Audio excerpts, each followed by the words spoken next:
Ok. Então, boa noite a todos que nos acompanham. Boa noite. Estamos, então, começando nossa segunda parte do estudo sobre quem não carrega a sua cruz e me segue de mim não é digno. E nós vimos na semana passada justamente a parte acadêmica. Nós tínhamos muitos participantes online, né? E hoje foi bem atípico mesmo. Não deu para todo mundo participar, mas hoje a intenção realmente é que vocês todos falem, né?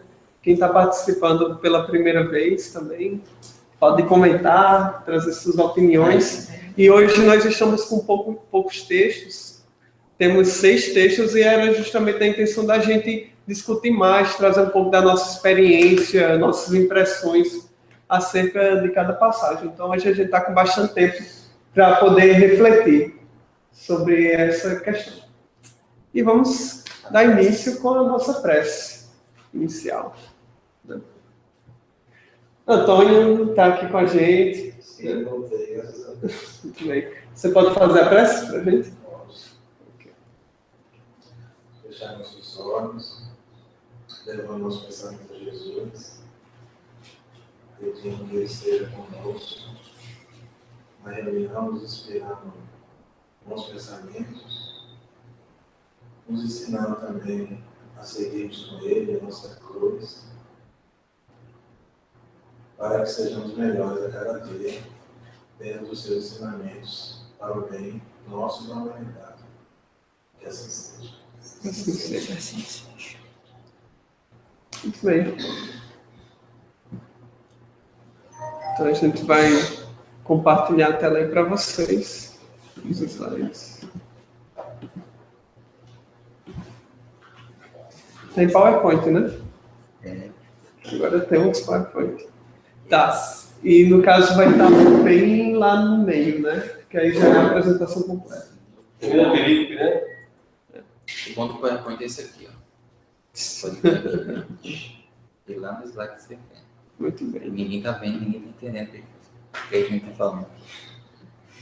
Qual é aqui? Aqui, comentários espirituais começando aqui com Kardec. Pronto. Sim, e a período antes? Sim, vamos ler a perícope antes. Para a gente relembrar o texto, né? Bem lembrado, Paulo. Meu amigo Toinho, rapaz, prazer revê-lo aqui, viu? Depois de uma temporada, importante.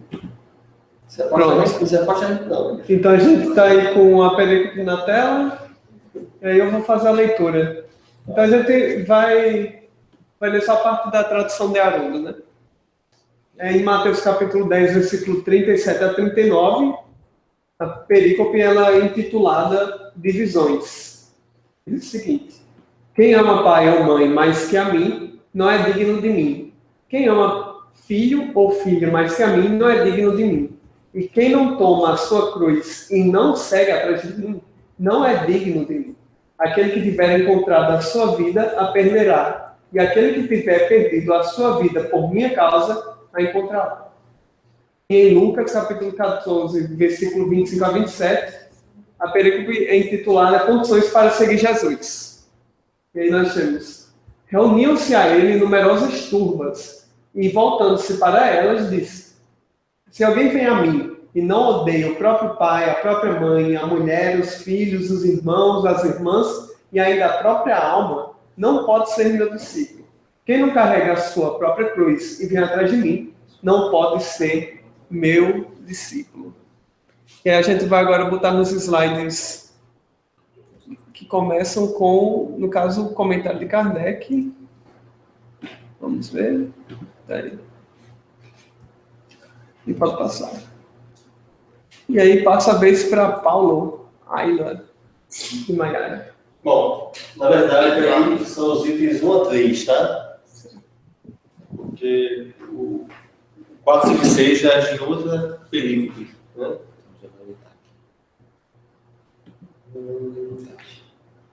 Vai editar? Eu posso. Não, eu editei aqui na hora. Bom, a gente tirou aí só alguns trechos, né, conforme até a orientação de João, né, do dever de casa. E Kardec, ele, mais uma vez, ele vai, como o capítulo 23, a estranha moral, né, ele vai sempre chamar a atenção para aquela questão de que, será que foi Jesus que disse isso? Né? Se disse, será que os evangelistas, eles compreenderam, né, de fato, a mensagem que ele quis passar? Né?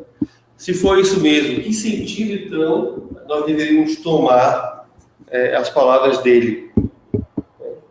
Então, ele vai jogando assim para construir, até chegar no ponto em que ele confirma que foi aquilo mesmo, mas que o sentido deve ser seguido de tal forma. Né? E nesse capítulo, nesses itens especial, ele vai falar um pouco dessa questão da linguagem, dos erros que podem ser cometidos pelos que copiam, né? A importância da evolução da língua, né? E como a gente deve ter cuidado com isso, porque os sentidos das palavras mudam com o tempo e de uma língua para outra. Que é bem forte, né? O que ele diz, né? Isso, bem forte, quando fala odiar, né? A gente fica numa confusão, né?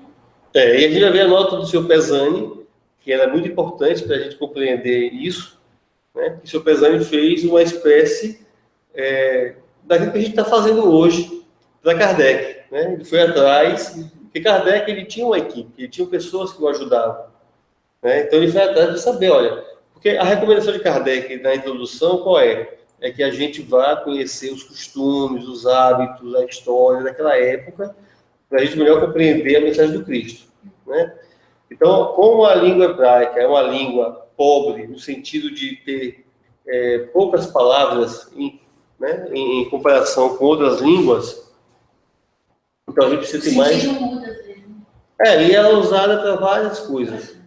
Então, os trechos que a gente retirou, né, dos itens de 1 a 3, a gente fala assim, escrita depois de sua morte, porque nenhum dos evangelhos foi redigido enquanto ele viveu, né? E aí é uma questão que, depois de Emmanuel, no Paulo Estevão, eu indago se Levi não começou já a escrever até enquanto Jesus vivia mesmo, né? Porque foi em 35 que Estevão, o Gesiel, já consultou, né, algumas anotações, não completo talvez, mas já consultou algumas coisas. Mas a época de Kardec, até mesmo o século XX, né, ou até mesmo hoje, tem-se que o primeiro evangelho não é o de Mateus, né? É uma ordem inversa, que Emmanuel traz diferente do Paulo Estevão. Mas, então,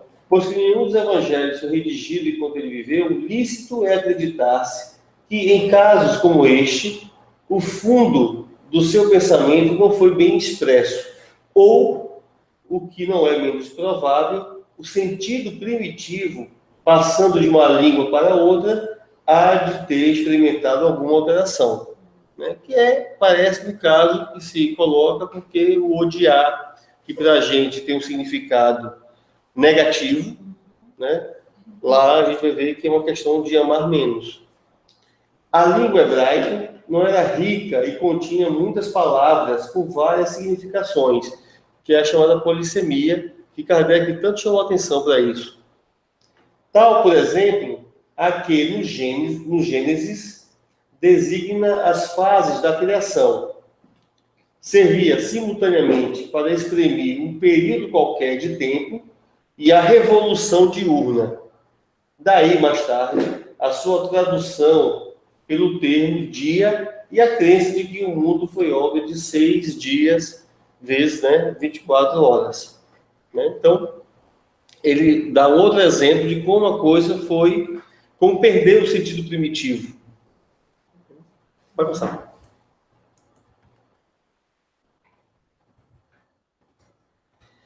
Aí Kardec coloca a nota do seu Pesani, e dentre as coisas que o seu Pesani fala, né, muito interessante que ele traz essa passagem de Gênesis, que está no capítulo 29, e a gente até trouxe um um pouco mais do que estava na nota, que é assim, a gente pegou a Bíblia de Jerusalém para trazer, né? Aí diz, Jacó uniu-se também a Raquel e amou Raquel mais do que a Lia. Ele serviu na casa de seu tio ainda outros 7 anos. E Javé viu que Lia não era amada, e ele a tornou fecunda, enquanto Raquel permanecia estéril. E a nota da Bíblia diz assim, o texto diz odiada, né? Onde tem ali, amou mais que Lia, né? Diz odiada, mas o termo designa aqui a situação menos favorável da esposa, não preferida, numa família polígama. Então tinha várias esposas, e aí então tinha uma preferência maior por uma, né, do que a outra, que no caso era a Lia, a preterida. Né? E aí demonstra bem numa outra fonte, no caso a Bíblia de Jerusalém, né, que ele fala a mesma coisa, que o termo odiar é uma questão de amar menos, e não de você ter raiva, rancor, ódio, né, pela outra pessoa. E também traz a situação do contexto, né, a poligamia, né, o patriarcado, como é que era a sociedade àquela época. E Kardec termina chamando a atenção para a gente sobre alguns aspectos da literatura, né, do texto. A questão dos costumes e caráter dos povos, né, que é uma coisa que precisa ser observada para você entender a literatura da época. Né, e chama a atenção para mim para a questão da diferença dos termos de uma língua para outra. Então, numa língua, ela é mais enfatizada do que em outras, né, tem um significado maior, né, mais enfático do que outras línguas.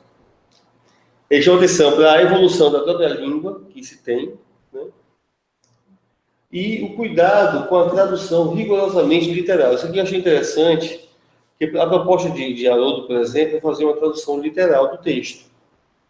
Mas Haroldo ele faz algo que vem a compensar esse cuidado que Kardec chamou atenção. Pelo menos foi isso que eu entendi. Que são as notas de rodapé. Né? Que a Bíblia do Peregrino tem muito boa, né? Que ele fala, para poder exatamente você compensar essa questão do termo, por exemplo, odiar, né? Você faz a tradução literal. O que foi que a Bíblia de Jerusalém fez? Ela trocou, mas chamou atenção, né? Por quê? Porque alguém que lê aqui de forma literal, sem se remeter à época, ele vai ter um entendimento completamente diferente. Por quê? Porque o significado hoje do termo é muito diferente do que foi usado naquela época, né? Interessante que o processo de tradução em si, ele já é uma interpretação do autor, né? Ele vai ter um grau menor, maior, ele vai ter. Em maior ou menor grau, você vai ter, por exemplo, casos em que você vai ter um termo, uma palavra que poderia ter 2 significados, mas aí você vai optar por um, né? E aí vem muito assim da sensibilidade do cara. E quando o Haroldo ele coloca a nota de rodapé lá embaixo, né? Ele de certa forma está dando subsídio para que a gente possa tirar as nossas próprias interpretações daquele texto da forma mais pura possível dele, né? E é por isso essa importância de compreender o contexto. Tem um termo que André Gaioso, o Andrezinho, ele fala, eu esqueci agora, se ele puder falar, está escutando, né? Tá aqui. Que como é a questão... Então, como é que é, Andrezinho? Para você ser tem que ser correto, como é que é o termo que você usa? André até comentou um pouco tempo atrás que ele estava simultaneamente preparando uma outra atividade. Tá, não, tudo bem. Mas só para finalizar essa parte, da minha parte, é o seguinte, e Kardec diz assim, basta um tradutor que tenha errado, né, uma cópia, para que o erro ele se propague doravante. Né? Então, esse cuidado... E a de Haroldo, o seguinte, que eu queria falar. Haroldo ele cita, quando ele fez a tradução, que ele consultou aproximadamente uns 120 umas 120 traduções do Novo Testamento, né? Então, as principais espanholas, alemães, inglês, né? Foram brasileiras todas. E ele diz assim, todas elas, sem exceção, eram traduções teológicas. Ou seja, você já entra de forma parcial, né? Esse é o cuidado maior. Então, a proposta de Haroldo foi a tradução literal, ou seja, não foi uma tradução espírita. Isso é importante, né? E aí, claro, ele opta muitas vezes por um significado X, mas aí ele está sendo, eu não preciso esse termo, Andrezinho podia falar, mas ele está sendo verdadeiro, digamos assim, honesto intelectualmente, em colocar que aquela palavra também pode significar isso ou aquilo, e aí deixa o leitor livre para escolher, olha, eu quero usar esse significado, né? Ou tem uma expressão, eu acho que não é isso que você está mencionando, mas tem uma expressão que Haroldo cita, que é um autor italiano, uma expressão em italiano, que é tradutor e traditore, uma coisa assim. É uma brincadeira com a língua italiana, Sim. que é tradutor, traidor. Sim, mas não é isso não. Porque o tradutor, em algum momento, ele vai lhe trair, porque em algum momento vai ter algo da interpretação dele. É algo assim, é algo assim, você ser honesto, né, intelectualmente, ou seja, você dizer assim, olha, eu estou fazendo isso, estou usando esse aqui, mas não é algo que a maioria usa. Eu não posso dizer assim, olha, tal palavra a maioria das pessoas usa. Por exemplo, homoafetividade ou homossexualidade, né? Então, é um termo que a gente está estudando isso um pouco, o André, aí ele usou esse termo que eu achei interessante, mas eu sempre esqueço desse termo. Mas, assim, da minha parte é isso, Kardec, Maiara, que fala alguma coisa, não. Que tem Não, eu também não falo nada. Maiara. Ela disse assim, que você falou tudo e pediu para elogiar ele. É? Elogia ele por mim. Tá. Eu sei por que eu tô falando isso. Mas não Agora nós temos que jogar, né? quer falar alguma coisa, né? Tu já viu esses 4 pontinhos? Ou parou? Já leu. Não, eu também eu acho assim, o significado da palavra, né, como muda, né, o sentido, né, do texto, né, e eu me deparando assim eu achei assim uma coisa muito forte, assim, muito severa, né, para Jesus falar, assim, deixar escrito, né, uma coisa que ele tá assim, ou segue, ou então você não tem mais, né, não tem sentido mais a vida, né. Então, sendo que ele dá esse livre-arbítrio para a gente fazer o que quiser da nossa vida, né? Então, para ficar uma coisa escrita, assim, porque o que está escrito é muito sério, né? Porque está ali escrito para você ler, né? Do que você falar. E eu acredito que realmente é essa confusão toda, né? Da língua, né? Da tradução, né? Que talvez ele que falou assim tão bonito nas parábolas, né? Assim, realmente eu fico assim até meio chocada quando eu leio, assim, ou me segue, ou então, né? Ainda bem que a gente está estudando e está vendo, né? Que tem essas possibilidades deles terem transcritos, né? Assim, né? Em momentos, ou antes ou depois, ou do jeito que eles queriam e a forma que foi traduzida, né? Então, o importante é que a gente está vendo o lado certo, né? São N possibilidades. Que são muitas possibilidades. Estamos buscando compreender. Compreender, né? Então, a gente tem essa oportunidade, né? Tá buscando. E aí você falou uma coisa importante. Está escrito, né? Tá escrito. Tem até o fato de estar escrito gera algumas dificuldades. Por que eu estou dizendo isso? Tem um livro de Humberto de Campos, que eu não sei qual é o livro, mas que conta que alguns discípulos perguntaram a Jesus por que ele não escrevia. Jesus poderia escrever, né? Ter manuscritos dele próprio, né? E aí ele justamente comenta o perigo da palavra escrita e das interpretações que viriam. Mas, apesar de não, em nenhum momento, proibir que fizessem, né? De maneira que ficou registrado. Aproveitando que você é advogado, né? A gente lá no banco tinha essa questão de você consultar o setor jurídico do banco, né? E aí não era raro da pessoa por telefone dizer uma coisa, e aí quando você fazia a consulta formal por escrito, quando é escrita, vinha diferente, né?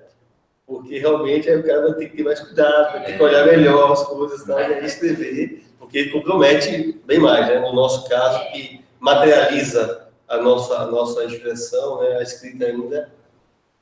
E outra coisa, Jesus ele se preocupou mais em trazer o exemplo, né? Que é o que é mais importante. Então, a vida dele é que é o evangelho, a vivência dele, não o que ele deixou por escrito. E é João que fala que não caberia, a vida de Jesus não caberia, por mais livros que você pudesse escrever, não caberia nos livros. Os papéis. Daria para expressar, né, o que ele fez. Muito bem. E agora nós seguimos. Mais alguém quer comentar algo sobre o texto de Kardec? Essa parte é muito boa. E Elis quer comentar também? Sim, Elis também, fica à vontade. Eu acho que... Ô, gente, tá com um pouquinho de eco. Deixa eu tirar aqui o áudio. Pronto. Agora eu vou fazer que nem Maia. Acho que Paulo resumiu bem, né, o trecho. Assim, enquanto ele falava, algumas reflexões me vieram no sentido de que é interessante que nessa época o texto que se tinha conhecido, né, pelas informações que a gente tem até hoje, era em grego. E o Kardec vai fazer esse movimento, através desse amigo dele, de ir até o hebraico para compreender o contexto em que o texto estava sendo escrito. E apesar dele, como Paulo colocou, falar que existia a possibilidade dos textos não terem sido escritos no período em que Jesus esteve na Terra, escritos depois, ele abre uma segunda possibilidade no sentido de que poderia ser erro de linguagem, né? Ele não fechava esse entendimento, e isso também é muito legal, tem a ver com o bom senso, né? E o mais interessante também nessa passagem é que ele faz esse movimento que a gente faz hoje, de ir até o contexto em que estava inserido o texto e tentar compreender o que estava sendo colocado, né? Então, também nos deixa aí alguma reflexão de que acredito que se ele estivesse por aqui, né, certamente estaria inserido nessas tarefas de interpretação do Evangelho. Mas foi muito bom o comentário de Paulo, bom demais. Então, vamos passar para o próximo grupo. Que é... Alisson, Giana, Nair e Jefferson.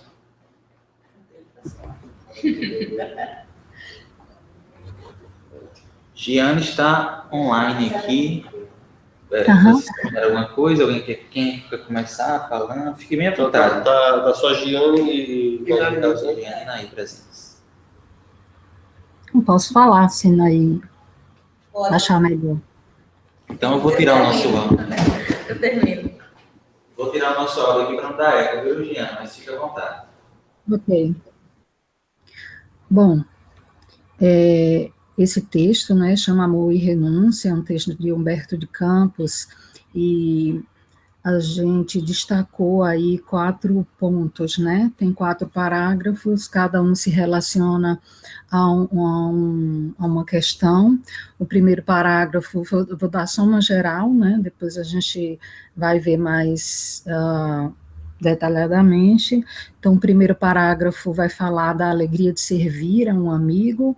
O segundo parágrafo vai falar da renúncia, muito ligada à incompreensão. O terceiro vai falar do amar a Deus, né, acima de todas as coisas, de todos os outros nossos afetos. E o último, falar da renúncia, mas no sentido, assim, do privar-se, né? Então, só para situar, né, essa é uma conversa entre Simão Pedro. Essas frases que vão ser colocadas agora são uma conversa entre Simão Pedro e Jesus, onde Simão, né, vai tirar uma dúvida com Jesus com relação àquela passagem das bodas de Caná, que Jesus transforma a água em vinho, né? E aí, depois de um dia de trabalho, depois de uma assembleia, né, que foi feita na praia, onde Jesus colocou os ensinamentos, alguns ensinamentos de Moisés, então Simão Pedro fica com essa dúvida e aí pergunta, né, se aquele ato de transformar água em vinho, ele não pode ser visto como um ato mundano, estimulando a questão do beber, né, da gula, da embriaguez. E aí é quando Jesus vem com essas frases maravilhosas. Então, em primeiro lugar, a gente pede desculpa porque é difícil a gente resumir falas de Jesus, porque todas as frases são belíssimas, né? Então, a primeira frase eu achei extremamente impactante, onde ele pergunta assim: Simão, conheces a alegria de servir a um amigo? Nossa, muito lindo, né, gente? Os afetos da alma, Simão, são laços misteriosos que nos conduzem a Deus. Saibamos santificar a nossa afeição, proporcionando aos nossos amigos o máximo de alegria. As mais belas horas da vida são as que empregamos em amá-los, enriquecendo-lhe as satisfações íntimas. Então, é o dar-se, né? É o dar-se, porque isso é muito comum quando a gente pensa no núcleo familiar, naquelas pessoas que estão próximas, né? Mas a questão do dar-se a uma pessoa a um amigo, a uma pessoa que você não vê com tanta frequência, você ser capaz de fazer gestos, né, de amor, sem esperar aquela coisa do ter alguma coisa em troca, o reconhecimento, ou o que quer que seja, é realmente uma coisa muito linda, né? E mais do que fazer isso, é o parar para sentir o que aquilo ali tem impacto, assim, na gente, né? Que alegria que é essa coisa, assim, de você fazer uma coisa direcionada por amor a uma pessoa, a um amigo, e curtir aquilo ali, né? Independente de como a pessoa vai receber aquilo ali, né? Se alguém quiser interromper, tá, gente? Não tem problema.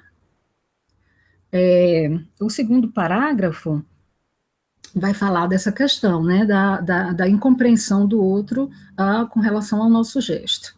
E aí Jesus segue, né? Pedro, o amor verdadeiro e sincero nunca espera recompensas. A renúncia é o seu ponto de apoio, como o ato de dar é a essência de sua vida. A compreensão de um amigo deve ser para nós a maior recompensa. Quer dizer, é muito bom, né, a gente fazer uma coisa legal e o outro reconhecer, né? Todavia, quando a luz do entendimento tardar no espírito daqueles a quem amamos, devemos lembrar-nos de que temos a sagrada compreensão de Deus, que nos conhece os propósitos mais puros. Ainda que todos os nossos amigos do mundo se convertessem um dia em nossos adversários, ou mesmo em nossos algozes, jamais nos poderiam privar da alegria infinita de lhe haver dado alguma coisa. Então, é aquela coisa assim, mesmo que o outro não reconheça, mesmo que o outro veja o ato como sendo uma coisa talvez não favorável a ele, a nossa alegria de querer fazer o melhor pelo outro, ela tem que estar, né, tem que nos alimentar, né? O vinho de Caná poderia um dia transformar-se no vinagre da amargura, contudo, sentirei mesmo assim júbilo em sorvê-lo, por minha dedicação aos que vim buscar para o amor do Todo-Poderoso. Né? Então, essa frase, eu acho que ele puxou assim, bem legal essa coisa do né? Jana? Pois não. Esse trecho me lembrou, eu estou ouvindo no carro o estudo de Gênesis de Haroldo, e hoje estou escutando o encontro 18, que a irmã Aila está lá com eles. Né? E ela cita, conversando lá sobre a questão do amor, ela cita que na cultura hebraica, e inclusive os pesquisadores não entendem bem, tem um trecho lá que diz assim, que eles primeiro decidiram obedecer e depois ouvir a Deus, né? A decisão primeiro é de obedecer, e depois então ouvir quais são as recomendações, quais são as diretrizes, numa demonstração de que realmente tudo que vem de Deus é o melhor. Então eu vou obedecer, seja qual for a diretriz. E aí ela faz um traço com a parábola do bom samaritano, né? Fala a questão do amor para com o próximo, e ela fala aquela questão de que aquele homem que estava caído, estava sem roupa, então você não sabia, era um anônimo, era uma pessoa que ninguém sabia quem era, né? E aí ela diz assim, que nós deveríamos tomar uma postura de amar o próximo. A primeira coisa é isso, ou seja, a gente não sabe quem é o próximo que a gente vai cruzar, mas já tomar uma decisão de amar independentemente de qualquer coisa, né? Então, essa é a decisão primeira. Olha, eu vou amar, né? Com quem eu vou cruzar, isso é um detalhe que não faz diferença se é assim ou assado, se faz isso ou aquilo. É uma decisão, o amor é uma decisão nossa, né? E esse amor, ele vem exatamente ao encontro dessa questão. Diz assim, jamais escolheria privar da alegria infinita de lhes haver dado alguma coisa. Ou seja, quem ama é quem se doa. Esse é o prazer, né? O prazer não está na recompensa que você teria, né, daquela pessoa amada. Eu acho muito bacana isso que ela falou no estudo. E isso, inclusive, lembra um pouco esse processo da gente se doar, né? Porque às vezes a gente começa com essa mentalidade, não, eu estou fazendo isso para ter minha recompensa, para poder ir para o céu. Mas essa mentalidade é um mero processo até que a gente consiga, de fato, perceber que essas coisas, de fato, fazem a gente feliz. E ela falou o seguinte lá, né? Ela disse assim, que esse amor de doação, esse é um amor livre, né? Quando você ama, entre aspas, né, esse amor entre aspas, que você exige alguma coisa em troca, esse é um amor condicional, né? Você está colocando um condicionante, e esse amor, ele é preso, ou seja, ele está preso a um retorno, a uma recompensa, né, que você está exigindo de alguém pelo aquele ato que você fez. Então, o amor livre, ele é aquele amor que só é doação. Ele não está vinculado a nada, a não ser a sua expressão, a sua iniciativa de amar. É complicado isso, não? Sim. Isso é na teoria, né? Na prática a gente escorrega até umas horas.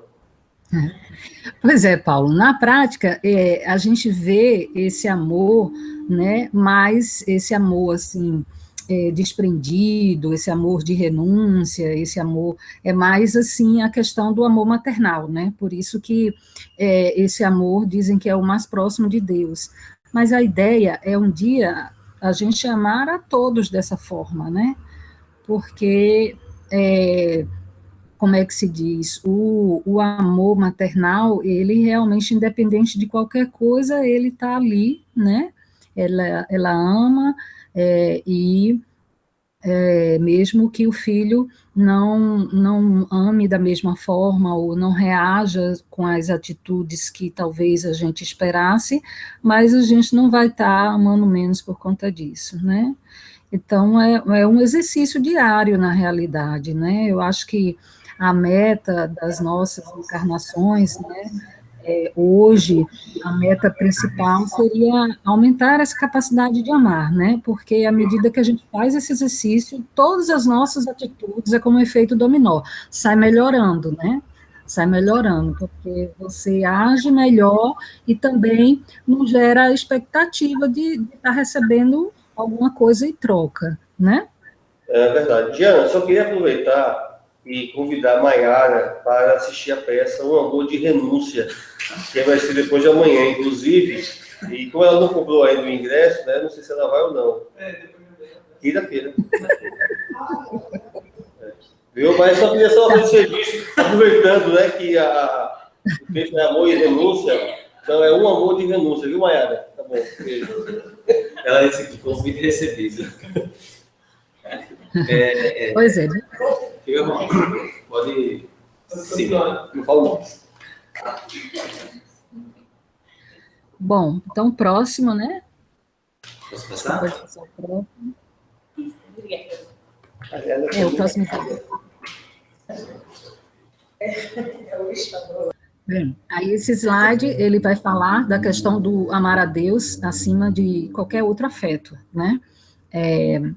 O mestre, em seus ensinos, deixou perceber que todos os homens que não estivessem decididos a colocar o reino de Deus acima de pais, mães e irmãos terrestres não podiam ser seus discípulos. Simão, a minha palavra não determina que o homem quebre os elos santos de sua vida. Antes exalta os que tiverem a verdadeira fé para colocar o poder de Deus acima de todas as coisas e de todos os seres da criação infinita.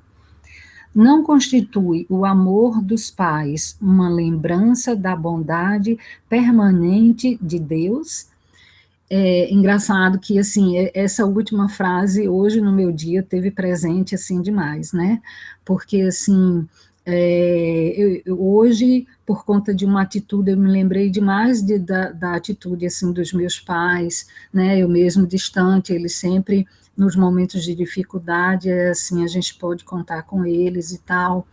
Então, eu estava pensando muito assim, meu Deus, como é bom ter pai e mãe, como é bom, como é mãe. Você, assim, o sofrimento é muito menor, assim, você é amparado. Agora, se a gente pensa assim com relação a pai e mãe, que dirá, né, a visão que a gente deve ter do amor de Deus, né? Então, a gente deve pensar nisso quando a gente, né, em todos os momentos do nosso dia, porque se a gente acha que é amado pelos nossos pais, se eles estão sempre ali dispostos a nos amparar, Deus, isso aí é jogado numa proporção, assim, infinitamente maior. E a gente deve colocar esse amor a Deus acima de tudo, né? Isso não quer dizer que a gente deva romper laços ou diminuir a atenção com outros entes familiares em função de uma atividade de Deus, como foi colocado, né, até na atividade passada, né? Isso não quer dizer que o fato da gente fazer algum trabalho, assumir algum compromisso relacionado aos ensinamentos de Jesus e tal, a gente deva se distanciar, né? A gente deva quebrar algum tipo de laços com aqueles que estão à nossa volta. Não, a ideia é a questão do agregar, porque parece ser coisas opostas. Se a gente ama Deus acima de todas as coisas, né, os nossos afetos, eles devem nos aproximar, se não aproximar pelo tempo, pela localidade, mas de coração, você não consegue se manter distante, você está sempre em contato, você dá atenção, né? Então, essa coisa do amor de Deus faz com que a gente olhe para quem está ao nosso redor, para os nossos familiares, para os nossos amigos, de uma forma também, assim, bem mais amorosa, né? A ideia é essa. Pelo menos foi o que eu entendi, assim, que Jesus quis falar nesse texto. Giana, eu acho que, só fazendo uma comparação, realmente, de certa forma, a paternidade é uma forma da gente entender a figura de Deus. Né? Até eu acho que Haroldo comentava que a definição de Deus que ele mais gostava que Chico mais gostava, era a de Deus como pai, a visão de Deus como pai, né? É aquele que cuida. E como você falou, eu imagino que a gente tem um comportamento, ou deva ter um comportamento com a figura de Deus, através dessa figura de afeto, de carinho, né? de cuidado. Aí eu lembrei, até o Haroldo comentando também, como que as crianças, né? Tem uma visão do pai, assim, quando são menores, né? Bem menores, como um grande ser supremo, né? Uma criança pequena, assim, vê os pais, assim, como chega deslumbrado. E aos poucos esse deslumbramento vai se diminuindo e, se for bem trabalhado, vai se transformando em amizade, compreensão, em um sentimento de família mesmo. Mas esse deslumbramento infantil em relação à figura dos pais é algo interessante, né? Eu acho que, como a gente ainda é criança espiritual, a gente tem esse deslumbramento ainda. Compreender, a gente estamos muito longe de compreender. Tá faltando ainda o outro parágrafo, né? Sim, e se vocês quiserem... Vamos só tentar apressar um pouquinho mais aqui, que a gente ainda tem mais quantos? Tem mais 4 textos na frente. Depois desse, né? Depois desse. E aí a gente fecha esse aqui daqui a pouco, para a gente passar para os próximos, ok? Certo. Bom, rapidinho, o último parágrafo, ele coloca só a renúncia na visão do privar-se, né? E como ele coloca, todos os homens sabem conservar, né, esse amor, mas são raros os que sabem privar-se. Então, quando eu li esse texto, eu pensei no privar-se, assim, quantas vezes a gente passa por determinadas privações, seja da parte mental, né, muitas vezes a gente quer uma coisa que nos acalme, às vezes que nos tranquilize, às vezes a gente está cansado e a gente quer o repouso do sono, e no momento aquele a gente não pode ter, mas a gente deve encarar isso tudo com os desafios de amar, né, e que isso, na realidade, é um exercício interno, né, que cada um deve fazer. E não passar esse tipo de sentimento de que isso é uma renúncia, que isso é uma privação para os outros. A gente não precisa passar isso, senão a coisa perde o sentido, né? Eu acho que a beleza do ver a coisa, vamos dizer assim, o seu gesto dá certo, a boa energia que acontece naquele momento, no ato, né, do fazer alguma coisa pelo próximo, né, independente do que aquilo ali do que você, do que levou você, o tempo, o investimento, ou do teu sacrifício para aquilo ali, isso aí não deve passar, isso aí deve se transformar em alegria, porque na realidade, assim, a vitória, a alegria, o bem-estar, e todas as substâncias químicas que o nosso cérebro gera em volta disso, quem vai sentir é a gente mesmo, né? E essa sensação boa vai ficar com a gente consegue passar, mas o resíduo maior fica com a gente, então isso é que é o bom da vida, né? Então, esse texto realmente muito lindo. Naí, quer falar agora? Não, ela já falou assim, o texto todo, né? Não tenho nada contra, assim, tudo apoio. Eu só quero dizer que renúncia, para mim, assim, foi o que me chamou mais a atenção deste texto, seguindo as orientações de João. Renúncia não é abandono. Renúncia é uma palavra que a gente vai ter que conviver com ela, que é muito mais difícil preservar do que renunciar, eu acho. Porque a renúncia é a vida. A gente começa a renunciar desde pequenininho, né? Quando deixa a mamadeira, aí para comer no prato sozinho, aí deixa de estar no colo da mamãe para estar comendo sozinho. A criança já começa naturalmente a fazer renúncia. É um ato que a gente tem que levar para a vida da gente. E que a gente tem que ser o mais natural possível. Inclusive a renúncia, né? Quando se vê a morte, né? Quando a gente desencarna, para gente que fica aqui na Terra, não precisa ficar. Tem que renunciar ao sofrimento.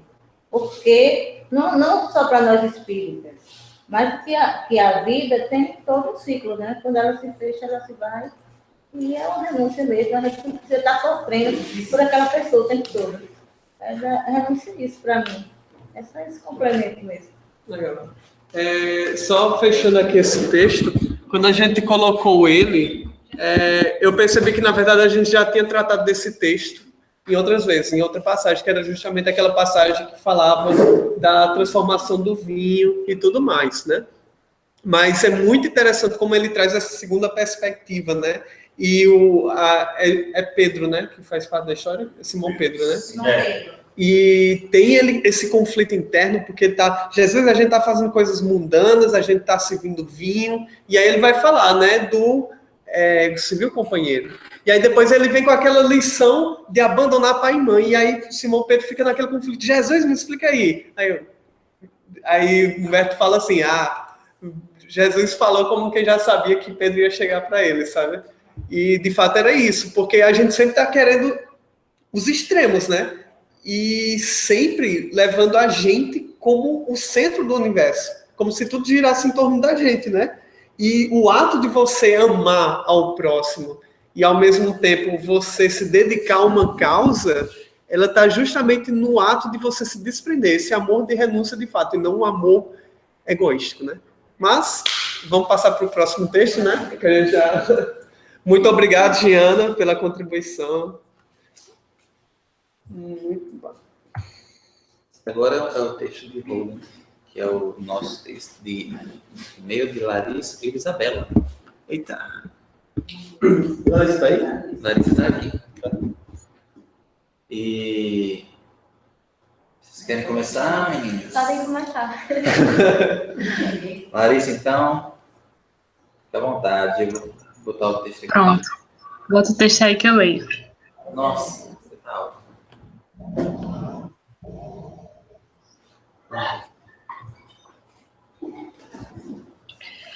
Ismael, lê o primeiro trecho, aí eu comento. Ok. Vamos lá. Quem não odiar, o título, né, do texto é Quem não odiar sua própria vida não pode ser meu discípulo. E o Roberto Holden, no livro Assim Dizia o Mestre, capítulo 9. Ninguém pode, razoavelmente, sacrificar a sua vida física enquanto não houver compreendido, com suficiente nitidez e firmeza, que existe uma vida maior e mais abundante do que a do corpo, e que a perda desta não é uma perda real, uma vez que a pequena vida perdida está contida na grande vida recém-adquirida.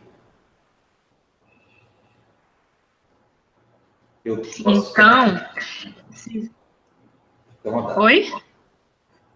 Então, segundo a interpretação trazida, né, por Holden, se nós formos mais apegados à nossa vida física, né, à existência corporal, e deixando de lado, em plano inferior, né, as questões espirituais, nós não estaremos sendo verdadeiros discípulos, né, de Jesus.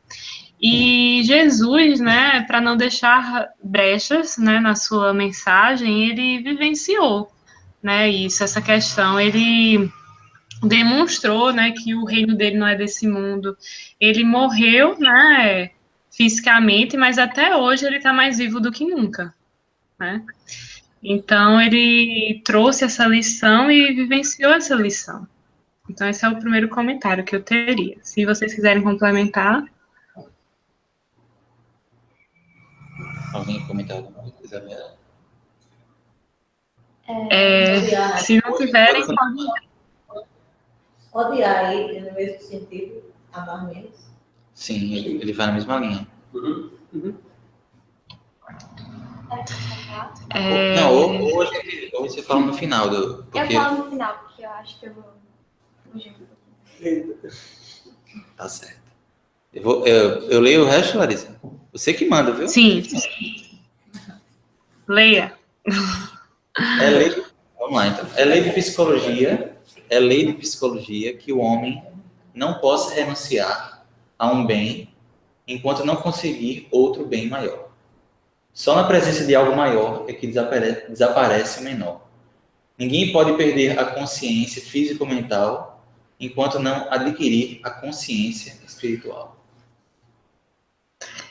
Aí eu lembrei, quando ele falou, né, que isso é uma lei da psicologia, né, eu lembrei do seguinte, se a gente tiver com uma dor no braço, né? Essa dor no braço a gente só vai esquecer quando a gente tiver uma dor maior. Se tiver uma dor na cabeça, a gente vai esquecer rápido a dor do braço. Né? Então, o que acaba fazendo a gente largar a dor menor para se apegar, né, à dor maior. Então, se a gente, né, trazendo agora a interpretação espiritual, se a gente passar a desenvolver essa consciência da vida espiritual e essa passar a ser maior do que essas questões físicas e corpóreas, nos permitirá entender, né, que a existência corporal não é a mais importante. E daí a gente passa a entender, né, todo esse espírito do sacrifício que os cristãos primitivos tinham, né? Então, para mim, uma das grandes lições dessa passagem seria a importância, né, da renúncia pessoal, do sacrifício pessoal. Né? No livro Ave Cristo tem uma frase que eu acho muito bonita, né? Diz assim, os cristãos primitivos, né? Essa foto retrata bem, né, o que eu quero dizer. Os cristãos eram conhecidos pela capacidade de sacrifício pessoal, a bem de todos, pela boa vontade, pela humildade sincera, pela cooperação fraternal e pela diligência que empregavam no aperfeiçoamento de si mesmos. Então, para mim, essa seria uma grande lição para o nosso dia a dia, né? Seria justamente vivenciar esse espírito de sacrifício, né, pessoal, procurar renunciar. E a gente pode se perguntar, né? E qual a importância desse sacrifício que os primeiros cristãos, né, nos exemplificaram? E no livro, eu peguei um trecho do livro de Humberto de Campos, né, o Boa Nova, que diz assim: toda luz humana vem do coração experiente e brando dos que foram sacrificados. Um guerreiro coberto de louros ergue os seus gritos de vitória sobre os cadáveres que juncam o chão. Mas apenas os que tombaram fazem bastante silêncio para que se ouça no mundo a mensagem de Deus. Então, mostrando, né, a grande importância do sacrifício, que a fé deles até hoje foi uma verdadeira herança para todos nós. Bom, é isso.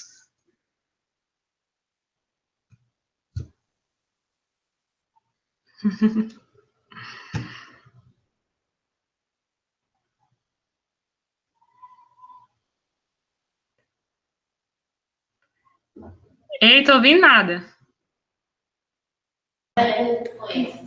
Eu disse aqui que só tem esse slide e tem figurinha, viu, Maera? Das grandes. Das grandes,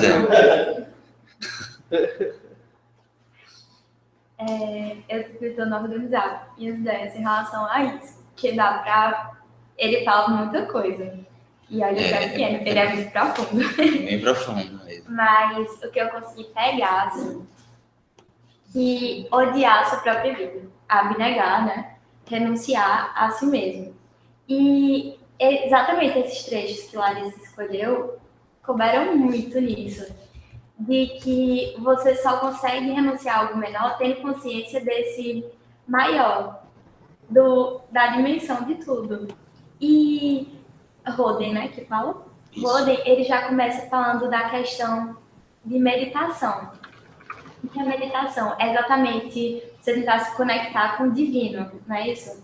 Então, e ele fala exatamente daquele que medita sem causa, sem aquela, como se fosse uma contemplação que não vai ocorrer nada, e aquela meditação que eles chamam de cosmomeditação. Eu achei incrível assim, cosmomeditação. E é exatamente... Só um parênteses, que eu estou fazendo aula de música, né? E, cara, o professor falou uma coisa muito legal. Tipo, não adianta você querer estar apertando as notas do instrumento e esperando que a música saia no instrumento pelo simples ato de você estar mexendo, de você saber a técnica. É preciso você ter a intenção.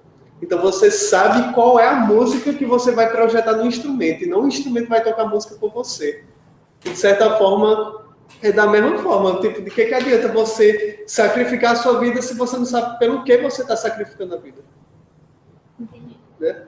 E é exatamente. Você toma consciência da dimensão de tudo e ele vai falar de cosmomeditação. Então, você vai perceber, seria uma forma de meditação que você perceberia que é um ser cósmico. Ou seja, renunciar a si, que seria você...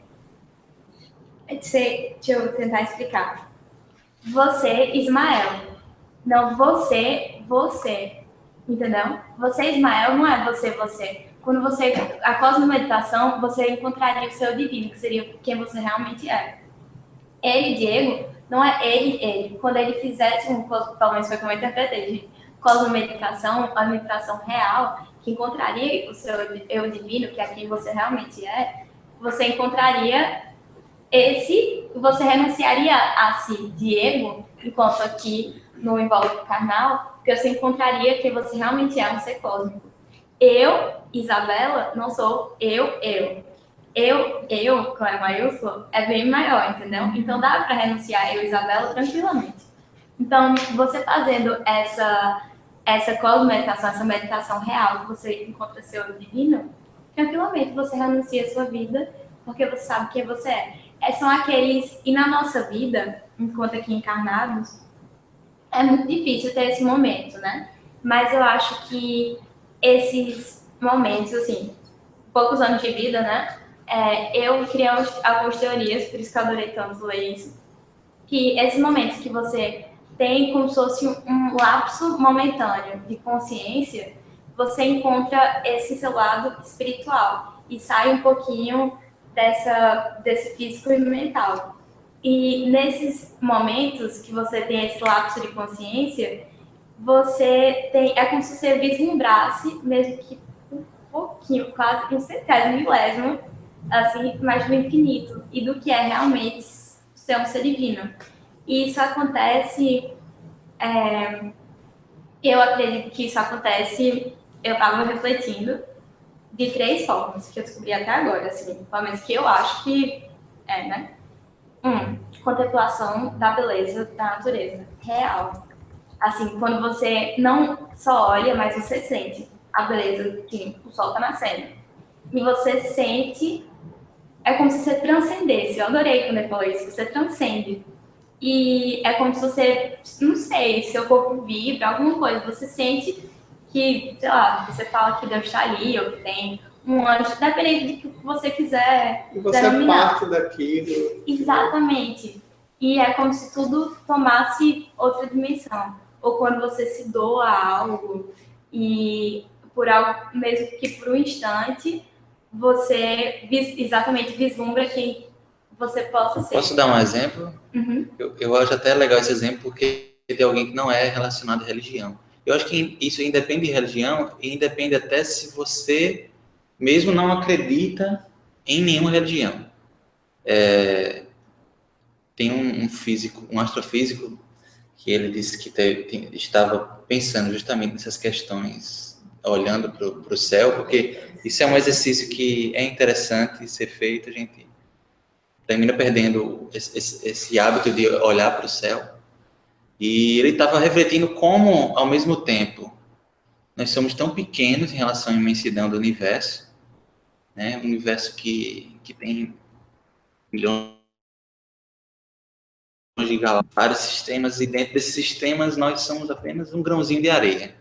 E, ao mesmo tempo, se não fosse cada pedacinho desse universo, ele não existiria, né? Como se fosse um grão de areia numa praia.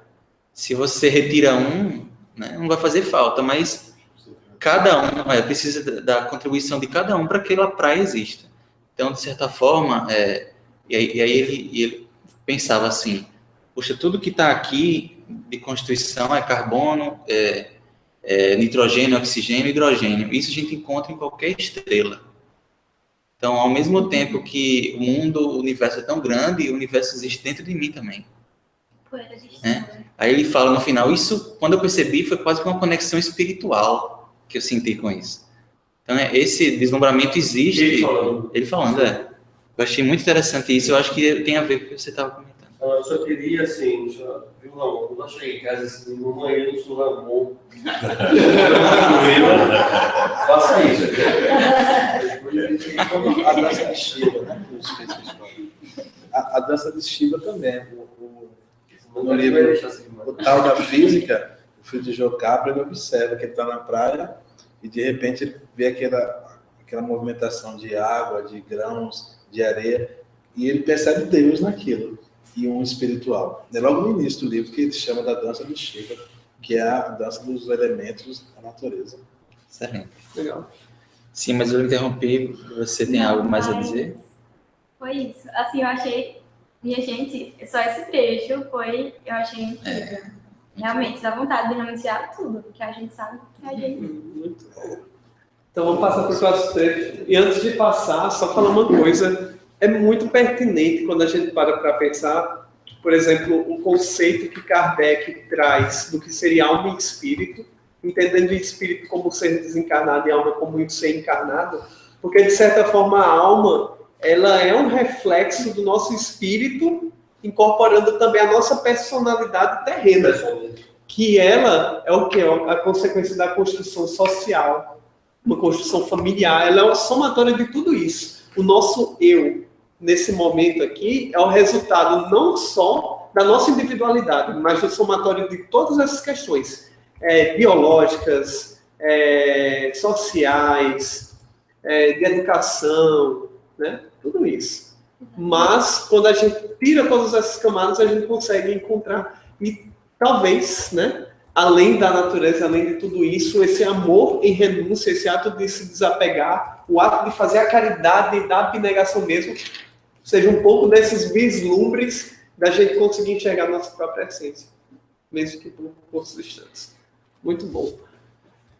Então vamos passar para o próximo. Eu acho que a gente vai ter que... Nesse é o seguinte, Marisa, ela se justificou que está faltando energia na casa dela. Por isso que ela não está podendo participar agora com a gente. Marilu também não vai poder. E Nayara também não. Eita, menino! Nayara, ela disse que talvez chegue no final, então eu acho melhor a gente passar, vai que ela chega depois. Muito bem. Vamos passar. Esse ficou com Israel, Maura e Regina. Israel e Regina estão aqui. Maura não está presente hoje, então Israel e Regina, fiquem à vontade. Quem quiser começar a falar, eu vou compartilhar primeiro o texto aqui, né? Tem também uma figurinha, viu, Maera? Ah, sim. Israel comentou que ele está com um problema no computador. Sim. Ele pediu desculpa ao pessoal do grupo, porque justamente ele está com um computador que não tem microfone. E o outro computador está naquelas atualizações eternas do Windows. Né? Então, Regina, se tem vontade de comentar, Israel, se ele quiser, pode escrever. Escreve dele. E a gente lê aqui, tá certo? Assim, eu vi a mensagem do Israel, então, boa noite, né? Esse texto, essenciais, está no Reformador, de setembro de 1857, na página 210. Regina, o teu áudio está chiando bastante. A gente não está conseguindo te entender. Não está entendendo, não? Não. Parece que melhorou um pouco. Melhorou? Eu vou chegar um pouco mais perto aqui do microfone. Melhorou? Melhorou um pouco, né? Melhorou. Não tem nenhum vento batendo aí em você, não, né? Porque às vezes... mas eu acho que não é ventilador, não. Enfim, Regina, eu acho que agora deu uma melhorada. Eu desliguei o ventilador aqui. Obrigada. Pode ser o ventilador, né? Então, como eu estava dizendo, está no Reformador e vai falar, né? Justamente desse texto de Lucas, no capítulo 15, versículo 25, qualquer que não tomar a sua cruz e vier após mim, não pode ser meu discípulo. Então, essa colocação de Jesus é trabalhada, né, da seguinte maneira, colocando que é importante duas atitudes fundamentais para que se possa ter, então, o ingresso ao discipulado com Jesus. Então, a primeira colocação é bastante clara, que é tomar a cruz redentora dos próprios deveres. E a segunda atitude, seguir, então, os passos de Jesus. O texto vai fazer uma reflexão importante das posturas, né, que é possível estar tomando diante destas atitudes. E muitas vezes o comportamento que se apresenta de súplica e outro de recusa diante dos compromissos, diante das responsabilidades, né, que cada um tem para consigo mesmo e diante das suas próprias obrigações, diante dos sofrimentos, das dificuldades que cada um executa, e também na proposta de seguir os passos com Jesus e também com o próximo, no sentido da responsabilidade do exercício, do dever, do serviço ao semelhante. E essa postura, quando se assume uma postura de fuga, muitas vezes é possível se imaginar carregando a própria cruz, aceitando o próprio sofrimento, mas demonstramos muitas vezes uma atitude assim, de agressividade, de desânimo e de muitas lamentações e, de uma certa forma, perdendo, né, as horas preciosas de trabalho em favor de nós mesmos e também no trabalho ao semelhante. Outra postura que é trabalhada é da questão da recusa, no sentido, assim, até de um certo engano, porque busca-se acreditar que está trabalhando na tenda do Cristo, mas deixando de lado a responsabilidade e o serviço ao semelhante, trazendo atitudes, assim, comportamentos, assim, de ociosidade, de ironia, de leviandade. E eu fiquei, assim, pensando, né, que nós precisamos, sim, estar refletindo nessas atitudes essenciais para que a gente não escamoteie o nosso próprio dever para conosco mesmos e o dever que devemos também aos nossos semelhantes. Que é importante o aprendizado com Jesus e seguir os passos de Jesus. E, nesse sentido, essas atitudes que estão sendo trazidas, né, nos leva também a repensar a maneira como nós estamos nos posicionando nas nossas atividades diárias, seja no nosso lar, seja no nosso ambiente de trabalho, seja nas nossas atividades dentro da casa espírita, enfim, em toda oportunidade que a vida nos oferece. Foi essas pontuações que eu está percebendo diante deste texto. Se alguém quiser fazer alguma colocação, fica à vontade. Ok?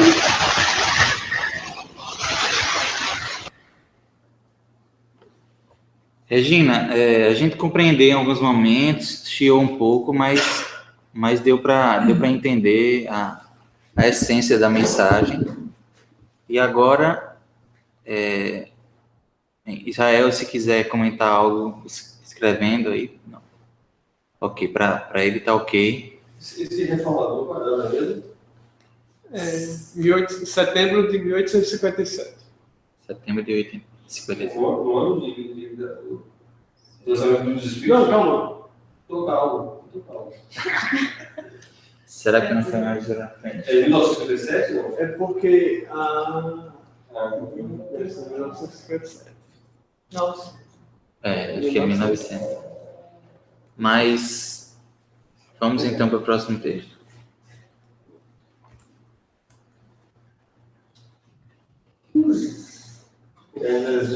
Mônica tá, né? Mônica tá. João não tá, né? João que não tá. Então, André, me deram o spoiler que você que vai começar a falar nesse texto aí. Então, fica à vontade. Veja bem, só um minuto. Eu acho que quem deveria começar a falar é meu amigo Ramon, que gostou muito da mensagem. Ele disse lá no grupo da gente. Eu estou sentindo daqui que, na realidade, quem quer falar é ele. Até porque eu peguei a minha mensagem da introdução, então acho que cai bem. Esse trecho a gente tirou de um livro de Jonas de Ângeles, cujo nome do capítulo denomina assim, As Cruzes. Só uma observação. Foi feito o upload do arquivo errado, gente. Porque já tem as correções, que, por exemplo, está livre, mas ali já dá o nome do livro, sabe? Ok? Tranquilo. Vai. Um detalhezinho, besta. A gente corrige. Tá registrado. Pode ser. Está nos anais, né? Pronto, então o meu trecho é o número 2. A esses indivíduos tomados de incompletude se dirige Jesus, convocando-os à terapia da renovação espiritual, de modo que conduzam à cruz dos problemas, tornando-a leve, antes que se deixando esmagar pela conjuntura afligente. Então, Jonas de Ângeles, ela busca esclarecer o que Jesus falou na passagem. Então, quem são esses indivíduos tomados de incompletude? Eu vejo que são os indivíduos que não seguem Jesus, ou seja, que não carregam a sua cruz. Ou seja, são os indivíduos que não buscam enfrentar a si próprio, não buscam enfrentar os seus problemas, e assim, né, como fala já, deixando esmagar pela conjuntura afligente. Então, esses indivíduos que não seguem Jesus, que não são dignos dele, que não se auto-enfrentam para combater os problemas, ou seja, que não enfrentam a cruz, eles vão ter consequências que eles vão se sentir aflitos. Também, mas Jesus, na passagem também, ele fala de uma renovação espiritual. O que seria essa renovação espiritual? Ao meu ver, e vendo o que Jonas de Ângeles falou, seria realmente encarar a própria cruz. Ou seja, encarar os problemas e buscar fazer dessa oportunidade benefício. Porque você encarando os problemas, a cruz vai ficando cada vez mais leve e você vai ficando cada vez mais forte. Então, os problemas vão ser mais fáceis de serem resolvidos. Então, eu lendo assim, eu também me identifiquei enquanto acadêmico. Então, eu vou dar um exemplo. Por exemplo, eu daqui a 5 semanas vou ter uma prova. Aí eu vou deixando passar o tempo. Aí quando eu vejo, amanhã já é a prova. Já fiz isso, já.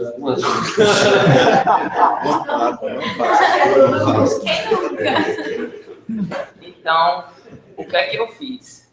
Eu não carreguei a cruz, ou seja, eu não enfrentei os meus desafios, os meus objetivos, e no final a cruz vai estar extremamente pesada. Vai ser muito difícil de eu conseguir bons resultados. Se, pelo contrário, eu cada dia enfrentasse a minha cruz, ou seja, enfrentasse os problemas, a mim mesmo, os meus defeitos, a cada dia essa cruz estaria diminuindo, ou seja, ela estaria ficando mais leve e eu mais preparado, né, para encarar os próximos problemas, já que estaria mais forte. Inclusive, essa questão eu acho muito importante que a Ramon falou, porque a disciplina, né, se eu tivesse a disciplina, a vida seria muito mais tranquila. A gente acaba complicando as coisas. Né? Hoje eu não faço mais com as provas, não faço com as palestras, enfim. Uma série de questões que você vai empurrando, deixando de ver aquilo que era importante, se tornou também urgente. né? E aí a coisa fica É o que complicada. motiva aquelas frases clássicas, né, Paulo? Eu não tenho tempo, ninguém tem mais tempo para nada, eu estou cheio de coisa para fazer. E não é à toa que Emmanuel fala Chico sobre disciplina, disciplina, disciplina. Outra coisa também, por exemplo, que é um fardo muito pesado. O egoísmo, a inveja, é muito pesado. A pessoa que tem inveja, né, das outras, carrega um fardo muito pesado. Porque ela não suporta, né? E aquilo ali não está no domínio dela, os outros conseguirem ou não conseguirem. Ela está sempre querendo a cruz do outro. Não, ela vive a vida do outro, então é um fardo muito pesado, né? Quem tem ciúme, já viu, quem vive com ciúme, é um fardo muito pesado que a pessoa vive, né? Então, enquanto que o inverso, né, você ser uma pessoa altruísta, né, você ser uma pessoa humilde, tudo isso se carrega, dá alegria demais. Isso mesmo que Jesus quis dizer. Agora tem Mônica. Tem Mônica também, né? Tem Mônica. Ela deixou um comentário com o Diego, né? Diego vai ler o comentário. Tá, eu vou ler o comentário de Mônica. E ela comenta nesse trechozinho, né? Sem dúvida é necessário que cada qual leve a sua cruz de responsabilidade, de iluminação e de eternidade. E ela comenta: essa cruz de responsabilidade, de iluminação e de eternidade é consequência da mudança de postura em nosso relacionamento com Cristo. Na medida em que nos tornamos mais comprometidos com os seus ensinamentos, carregar a própria cruz torna-se mais leve. Agindo com equilíbrio, compromisso e com temperança da serenidade, nos aproximamos cada vez mais do seu objetivo, de Jesus, o objetivo de Jesus, que seria despertar o potencial divino que existe em cada um de nós. Esta é a importância de estarmos comprometidos com o Evangelho do Mestre. Esse foi o comentário de Mônica, que ela tem problemas na internet, aí ela deixou o comentário escrito comigo. Muito obrigado, Mônica. Que é justamente do próximo slide, que veio no momento certo. Eu até marquei o texto. Muito bom os comentários de Ramon e de Mônica aí. Por nada, Mônica. André, fica à vontade também. Pessoal, o trecho que destaco é o de número 1. Santo, corta meu áudio, por gentileza. Corta o seu áudio? Nosso áudio, né? Eu estou me escutando muito alto. Beleza. Eu eco aqui. Vou tirar nosso áudio. Agora, beleza. O trecho que eu destaco é o de número 1 do slide, que diz que, à luz da psicologia profunda, carregar a cruz invisível é transformá-la em asas de ascensão, identificando os madeiros de dor e de sombra para alterar-lhes a constituição. A fala é muito feliz e traz a característica que o cristianismo dá, o próprio Cristo deu, de transformar as situações, né? Cruz tem um significado muito negativo, nós vimos isso na reunião anterior. Ela era, assim, muito relacionada a uma forma muito cruel de se morrer. E era uma imagem muito forte, né? Até hoje ela mas o cristianismo, a mensagem de Jesus, ela conseguiu transformar isso. O Espiritismo também faz isso muito bem, já que é sintonizado com a proposta do Cristo, no papel de transformar situações negativas em positivas, ou ao menos de fazer o que nós enxerguemos circunstâncias, oportunidades de crescer. Então, a cruz tem esse significado também. E o trecho de João faz a síntese da mensagem, mais ou menos isso, né? De que carregar a cruz não seria, que é o slide posterior, não sei se você já chegou a colocar, já. A cruz, portanto, não é o impedimento, não é aquilo que vai trazer você para um solo, mas é exatamente o contrário. Embora ela seja pesada do ponto de vista material, é ela que vai conduzir você a níveis mais altos de moralidade, de percepção da vida, de valorização das coisas verdadeiras, do que é verdadeiro, né, do que nos faz crescer.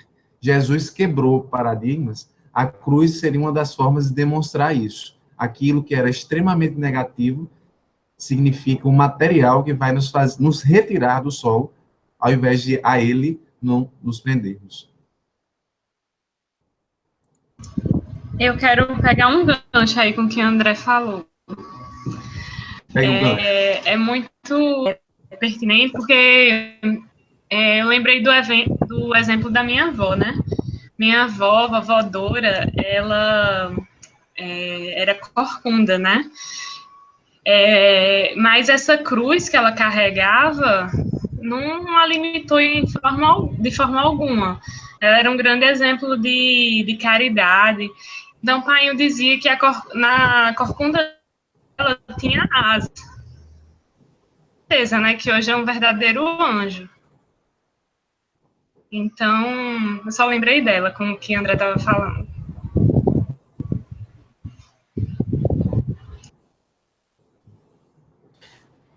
Muito bom. Nayara não chegou agora. 9 horas em ponto. Falta um minuto. Foi. Nayara não chegou ainda. Mas nós vamos ler o trecho que elas reservaram e que ela e Emmanuel, e vamos comentar. Emmanuel Fonte Viva, capítulo 58. Você pode ler, Paulo? Imprescindível se faz eliminar as arestas do próprio temperamento, garantindo o equilíbrio que nos é particular, contribuir com eficiência em favor de quantos nos cercam o caminho, dando a cada um o que lhe pertence, e servir à comunidade de cujo quadro fazemos parte. Sem que nos retifiquemos, não corrigiremos o roteiro em que marchamos. Outros aparecem seguindo o mestre nas frases bem feitas, mas não carregam a cruz que lhes toca, abandonando-a à porta de vizinhos e companheiros. Dever e renovação, serviço e aprimoramento, ação e progresso, responsabilidade e crescimento espiritual, aceitação dos impositivos do bem e obediência aos padrões do Senhor. Somente depois de semelhantes aquisições é que atingiremos a verdadeira comunhão com o Divino Mestre. Eu me lembrei nessa parte que fala assim, as frases bem feitas, né, a questão do bom moço, do moço rico, que chama Jesus de bom mestre, né? E que Jesus ele percebe que aquele bom tá carregado de talvez quero lisonjear, enfim, né? Jesus já corta, né? Ele corta e chama ele para carregar uma cruz que é de largar tudo, né? Já que ele diz que cumpria todos os mandamentos, né? Já observava os mandamentos, mas assim, ó, então vende tudo que tu tens, dá aos pobres e segue-me. Né? Aí ele toca na ferida do cara, ou seja, ele tinha uma frase, né? Seguia uma frase feita, tal, no ciclo, mas vamos na prática mesmo, né? Faz isso, que aí essa é a tua cruz, né? E aí ele saiu como a gente sai, né? A gente, a todo tempo nós somos chamados, diariamente como ele ia te chamar, e a gente vai escapando, não, deixa para depois, e não segue, né? Verdade. Bem, eu acho que se alguém quer mais comentar algo no texto dos discípulos ou alguma dúvida que tenha ficado, muitos bons comentários, vocês todos participaram.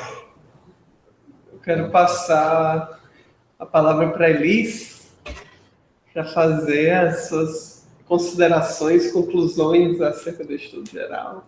Vou fazer uma super síntese e falar a mensagem essencial é essa. Não, só vou isso. falar. Nossa, depois de tudo isso, eu acho que não tem mais nem o que dizer. Foi bom demais. E como o André estava fechando agora com as reflexões aqui de Larissa, e com esse texto final, né, discípulos, né, eu acho que a gente tem toda uma carga histórica e cultural em relação à questão da cruz, e esse estudo faz com que a gente tenha uma certa serenidade, né? Jesus convida que a gente o aceite em toda a sua inteireza, que ele venha para a nossa vida, que a gente possa viver de uma forma inteira e que a gente possa lidar com esses dilemas de uma forma mais serena. Por isso que eu falei que no estudo anterior eu fiquei com essa sensação de que da leveza, né, e da suavidade. E nesse texto de discípulos, Paulo chamou a atenção em relação à questão da palavra, e também tem outro trecho bem legal que fala que muitas vezes a gente leva... gente está com ela.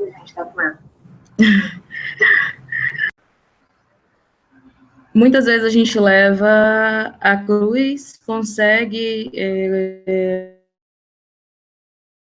nos de uma maneira verdadeira, né? A gente acaba endurecendo o coração e fugindo, e aquilo acaba se tornando um martírio, e a gente associa também essa figura da cruz muito a isso. Então, foi um estudo muito especial para mim, e só tenho a agradecer mais uma vez, e pedir que nós possamos, né, dela, aceitar as cruzes e ganhar asas para que a gente possa crescer e evoluir. Como ela falou aqui, só porque cortou um pouquinho, Elisa, como você disse aqui, né, as cruzes nos possibilitarão ganhar asas, né? E ela lembrou da música Asas, que é de um grupo muito bom, inclusive, assim, não é de um grupo muito bom que regravou de outro grupo muito bom. Essa música é a cara de vocês, e ela sempre me remete a essa sensação de, às vezes a gente tem a vontade mesmo de sair de si e fugir mesmo. Mas aí quando você faz um estudo longo desse, você faz uma reflexão que, na verdade, a gente precisa de uma outra postura. E essa música também me remete a isso. Valeu, gente. Obrigada. André, então prepara o violão para já tocar. E só tenho a agradecer também, né? Esse estudo foi também muito bom. É aquela cruz, sendo que é uma cruz muito leve, né?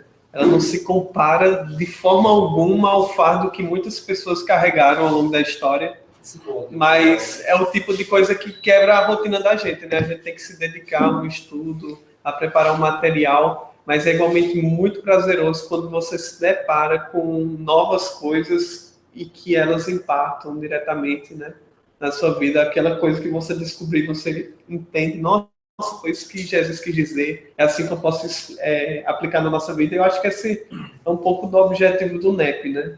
É a gente tentar compreender mais a palavra para a gente poder internalizar, trazer para as nossas vidas. Não adianta fugir da cruz, né? Não sei se vocês conhecem, né? Diz que o homem estava muito cansado, né? Que a cruz dele estava muito pesada. Daí ele disse para Jesus assim: eu gostaria de ter a oportunidade de trocar minha cruz, né? Daí ele falou: você tem, né? Daí ele foi num lugar, assim, mostrou, falou: tem várias, né? Aí ele pegou e começou a experimentar, né? Uma ficava grande, pesada, não ajeitava, ele deixou a dele lá, né? Aí ficou olhando outras e colocando, né? Aí no final ele colocou uma, daí falou: nossa, essa deu certinho, né? Aí quando ele foi olhar, estava o nome dele, porque era a mesma dele, né? Então a gente não adianta querer carregar outra cruz, né? E nem ajudar as outras pessoas, cada um tem que carregar, né, a sua cruz para se evoluir, né?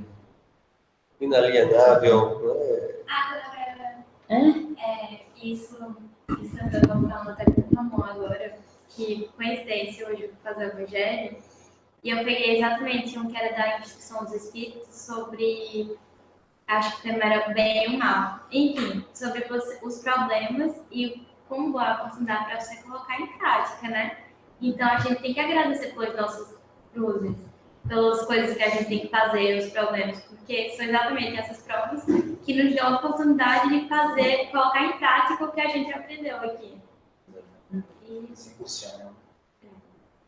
Muito bom, né? Eu agradeço, então, a Diego e a Liz novamente por ter organizado esse material para a gente. É uma época da E assim, realmente, como você disse, só complementando, esse estudo e esse tema tem muita cara do NEP, porque é um tema que não é fácil, né? Dentro do Evangelho a gente tem temas que são de interpretações mais diretas, e E esse tema era um tema mais difícil de trabalhar. Então, tem muito a ver com a tarefa do NEP e a gente conseguiu, né, entender melhor, compreender. Não encerrar o assunto, né, de uma forma, mas andamos um degrau. Mas um depoimento de Diego também é importante, assim, para estimular a gente a fazer, a aceitar o desafio. Né? Porque, na verdade, a gente é uma beneficiada. A dupla que faz, né, ela ganha muito, porque é uma oportunidade de estudo. E tudo assim, e todos nós estamos aqui para aprender, e não podia ser diferente, então vamos se ajudar, vamos nos ajudarmos. Então é uma tarefa, mas é um presente. Uma oportunidade. E eu não sei como é que está lá, já todo mundo já escolheu, todo mundo já tem. Já, só falta alguém com meu pai. Que é a próxima pergunta. Mas João provavelmente. Então, mas ainda bem que todos os temas estão, né? Todos os temas estão. A gente vai depois fazer a divisão do próximo semestre e aí abrem outras oportunidades. Isso. Já está pronto. E aí, André? Sério. Bora? Vamos lá?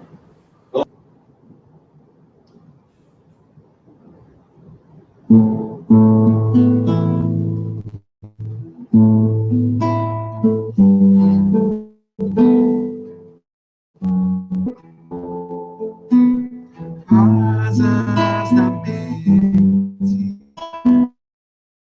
e ao espaço buscam fronteiras ainda desconhecidas, me levam pra dentro de mim, me fazem descobrir novas terras, um outro reino que não terá fim, pra me entender, capaz achar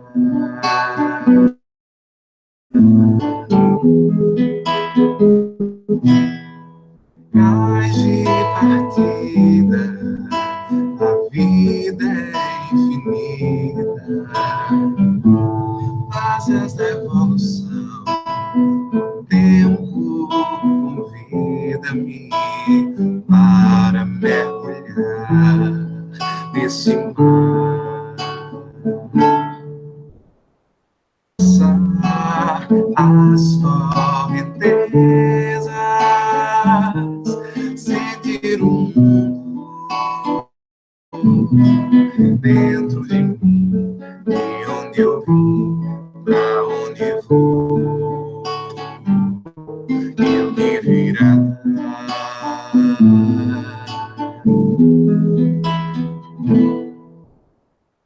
Depois, asas dos sonhos, que os sonhos são para sonhar, guarda pra ti o meu segredo de amar.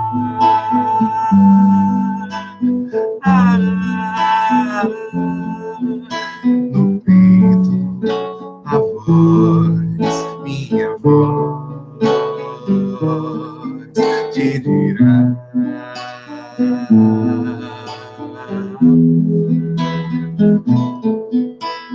Asas da mente viajam, asas da emoção voam, asas dos sonhos livres, poemas cantar.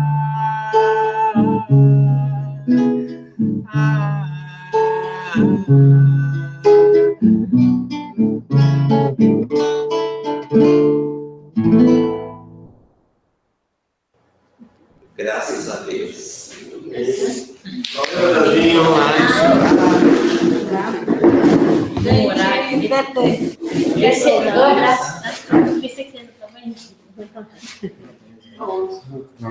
semana que vem? Sim. Semana que vem, se Deus quiser. Pronto, quinta-feira temos a peça, né? Comprem, não deixem de ir. Eu vou repetir aqui o que coloquei lá, né? Porque é um livro de Emmanuel, né? Emmanuel é um autor espiritual preferido de Haroldo Dutra. Haroldo Dutra é o mentor do NEP, né? Então a gente precisa aí assistir o Amor de Renúncia. Toda semana que vem agora, sábado domingo, nós temos um fórum aqui sobre depressão, dependência química e suicídio, né? Inclusive quem puder participar auxiliando na cantina, que nós vamos colocar. Você colocou no grupo. Né? Isso. Coloque lá para ajudar, vir no sábado, de manhã, à tarde, de manhã. Enfim, temos muitas atividades para fazer. Né? Boa semana para todo mundo. Até. Com o pessoal. Até mais, pessoal. Tchau, lindos.